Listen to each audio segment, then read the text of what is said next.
ఏమైందమ్మా? నిన్ను చూడాలని చూడకుండా చిత్ర హింసలు పెడుతున్నాడమ్మా.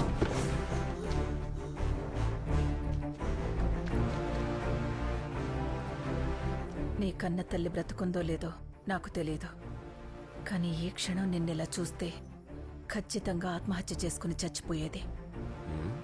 నీలాంటి మనుషుల్ని పుట్టించినందుకే ఆ దేవుడి మీద నమ్మకం పోయింది నాకు.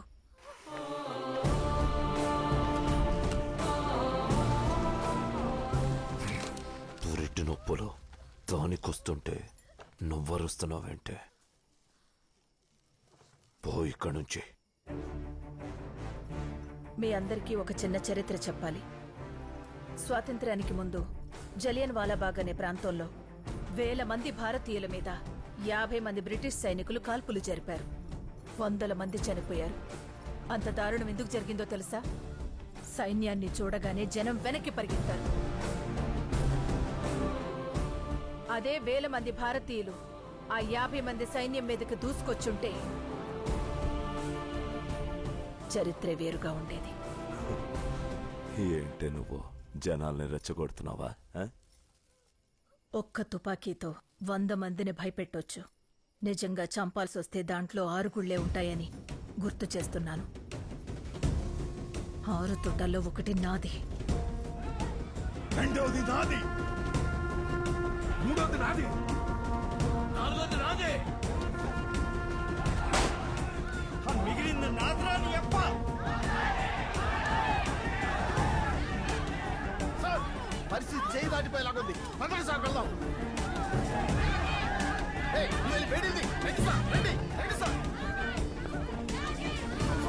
ముందు తను లోపలికి తీసుకెళ్ళండి. రెండమ్మా, సాయం పట్టు.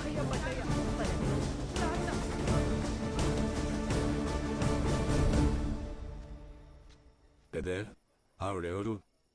ఆవిడ హేమలత గారిని.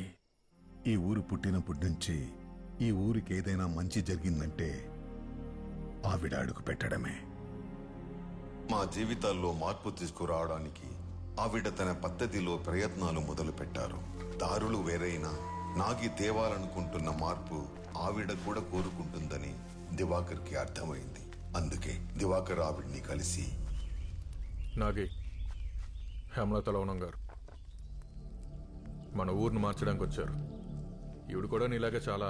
ముందు ఆవిడ ఇక్కడికి ఎందుకు వచ్చారో అది చెప్పు. నువ్వు ఊరిని మార్చాలనుకుంటున్నావు, కానీ దానికి ముందు నువ్వు మారాలి నాగి. మార్పు ఎప్పుడు మనతోనే మొదలవుతుంది. నువ్వు చేయాలనుకునే పనిని సక్రమమైన మార్గంలో నేను చేస్తాను.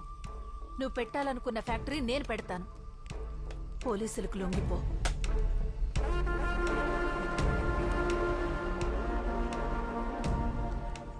ఫ్యాక్టరీకి కావలసిన డబ్బు ఎలా వస్తుంది అనేగా మీ అనుమానం? కావలసిన డబ్బుని చందాల రూపంలో నేను సేకరిస్తాను. చందాల రూపంలో డబ్బు వస్తుందేమో, కానీ ఫ్యాక్టరీకి అనుమతి రాదు. ఎల్లమంద రానివ్వడు. అడుగడుగున అడ్డుపడుతూనే ఉంటాడు. ఎల్లమంది అడ్డుపడితే అమ్మ పెద్ద పెద్ద వాళ్ళందరినీ కలిసి మన సమస్య చెప్తుంది. నువ్వెక్కడికి వెళ్తావురా? మనుషుల్లో కూడా చోట్లేదు ఎవరు మనల్ని. ఊర్లో కోడి, కుక్క, మేక అంతా మనము అంతే. సమస్య చెప్తే ఎవడ వెండో, మనమే సమస్య అవ్వాలి. అంటే నేను నా పద్ధతిలో ఫ్యాక్టరీ సాధించలేనని నీ అనుమానం? అనుమానం కాదు, నిజం. నేను ఫ్యాక్టరీ తీసుకొస్తే లొంగిపోతావా? శంకుస్థాపన జరిగిన రోజు సంఖ్యలు వేసుకుని నేనే జైలుకి వెళ్ళిపోతాను. సరే. మేడం, ఏంటండి ఇది? మీరు కూడా ఇంతేనా? గెలిస్తే ఏం కావాలో అడిగారు, ఓడిపోతే ఏం ఇస్తారో చెప్పలేదు. ఏం కావాలి? అది గెలిచిన రోజు అడుగుతాను. తప్పు చేస్తున్నావు నాగి. జీవితంలో మొట్టమొదటిసారి నువ్వు ఓడిపోవాలని కోరుకుంటున్నాను. అమ్మ ఫ్యాక్టరీ పర్మిషన్ కోసం అజ్జి ఇచ్చి వచ్చింది, కానీ ఆ ఎలమంది గడు బతుకున్నంత వరకు మనకు పర్మిషన్ రానివ్వడు అన్నయ్య. హిందీలో ఉత్తరం రాయాలి. ఇన్లైన్ లెటర్ ఒకటి తీసుకుని రా. ఎవరికి? ప్రధానమంత్రికి. రోజు ఆమెకి కొన్ని వేల సమస్యలు ఉన్నాయని ఉత్తరాలు వస్తుంటాయన్న, కానీ మన సమస్య ఎందుకు పట్టించుకుంటారు? మనకి సమస్య ఉందని చెప్తే ఎవడో పట్టించుకోవడం. అదే మనమే సమస్య అయితే వాళ్లే మనల్ని వెతుక్కుంటూ వస్తారు.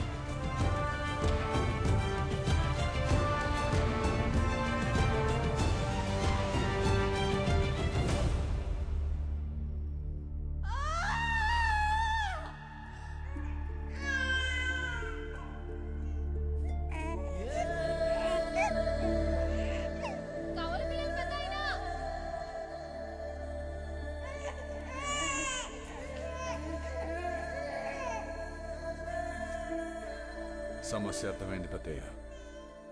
సమాధానంతో తిరిగి వస్తాను.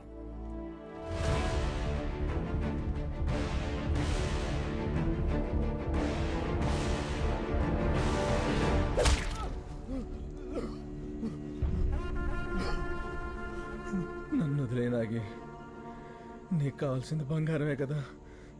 బనగానపల్లి బ్యాంకులో లాకర్ నెంబర్ 26లో ఉంది. నన్ను వదిలేనాగి, నన్ను వదిలే.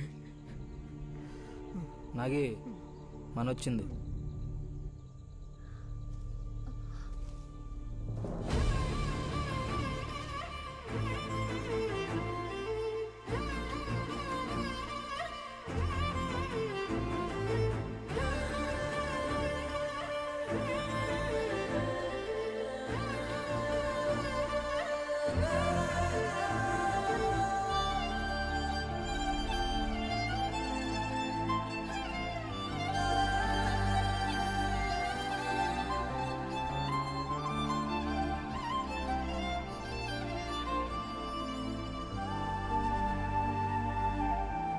నీకిష్టమైన చేపల పులుసు తెచ్చా,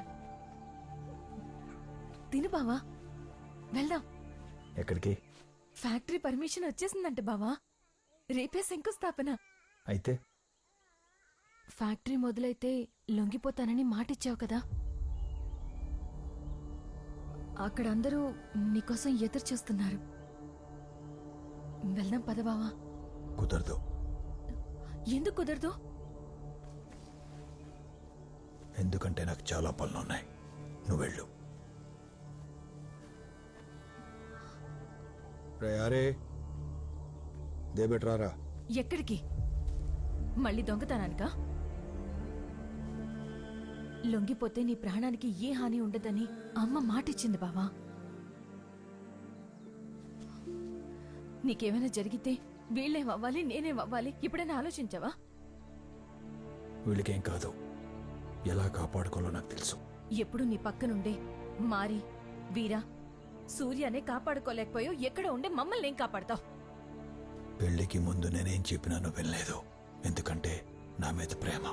ఇప్పుడు నేనేం చెప్పినా నువ్వు వినే పరిస్థితిలో లేవు. ఎందుకంటే పిల్లల మీద ప్రేమ. జాగ్రత్త మని. వెళ్ళు. సరే.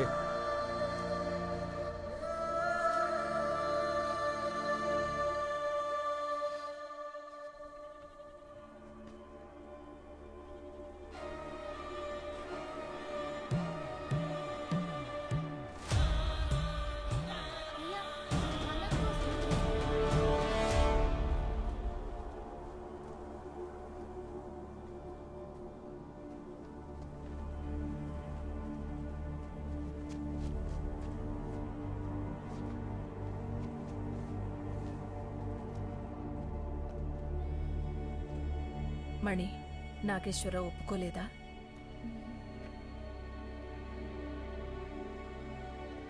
నాగి తనకు దొరికిన ఆఖరి అవకాశాన్ని కూడా పోగొట్టుకున్నాడు. ఇప్పుడు అతన్ని ఎవరూ కాపాడలేరు. కూంబింగ్ మొదలు పెట్టండి. అడవి మొత్తం జల్లడ పట్టండి. అవసరం లేదు. నాగేశ్వరరావు ఎక్కడున్నాడో నేను చెప్తాను. మణి వద్దు. నువ్వుండు బావా.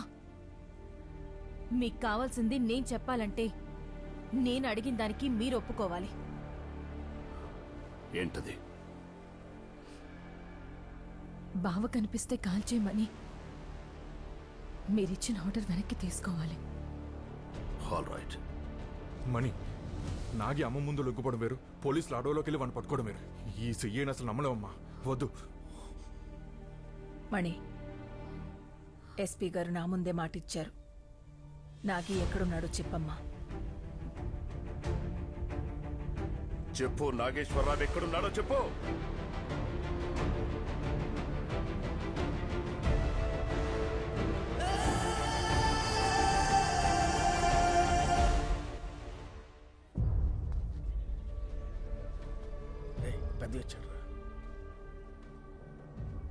మల్లయ్య, ఏమైంది? ఆ నాగాడు బనగానపల్లి బ్యాంక్ కొట్టడానికి పోయినాడంట.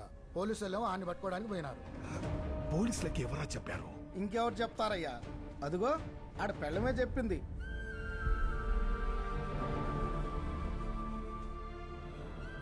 ఎంత పని చేశావు మని? బ్యాంకు కొలగొట్టి కొట్టి బంగారు బాగానే తీసుకొచ్చాం. ఇప్పుడు దీన్ని భద్రంగా ఎక్కడ చేర్చాలో అక్కడ చేర్చాలి. బండి ఎక్కడ? ఇక్కడే బావా, ఇంకో పర్లంగా.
వాడు బ్యాంకులు కొల్లగొట్టి ఉడాయిస్తూ ఉంటే పోలీసులు వాడి కోసం మా బిడ్డల ప్రాణాలు తీస్తున్నారు. ఊరికి కావాల్సినన్ని వచ్చాక కూడా ఇంకా దొంగతనం చేస్తున్నాడండి. ఏంటి అర్థం? ఊపిరి పీల్చుకున్న ఊరోళ్ళ కోసం అన్నట్టు నమ్మించాడు. కడుపులో ఇంత కుట్టుందనుకోలేదయ్యా. ఎన్ని నదుల మంచినీళ్లు తీసుకొచ్చి పోసినా ఆ సముద్రపు నీరు ఉప్పగానే ఉంటుంది. మీలాంటి వాళ్ళకి ఎంత మంచి చేసినా బుద్ధి మాత్రం తప్పుగానే ఆలోచిస్తుంది. ఏమర్థం చేసుకున్నారా మీరాడ్ని? పరిగెత్తే రైల్లో, సముద్రంలో తేలే ఓడల్లో కూడా దొంగతనం చేయగలడ్రా వాడు.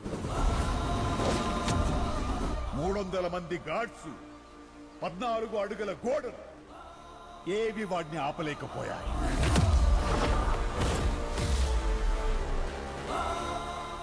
దేశ ప్రధానమంత్రి ఇంటికెళ్లి సవాల్ చేసి గెలిచాడ్రా వాడు. వాడు కావాలనుకుంటే చెయ్యలేని పనేది, కాలి కిందకి రాని పదవేదిరా.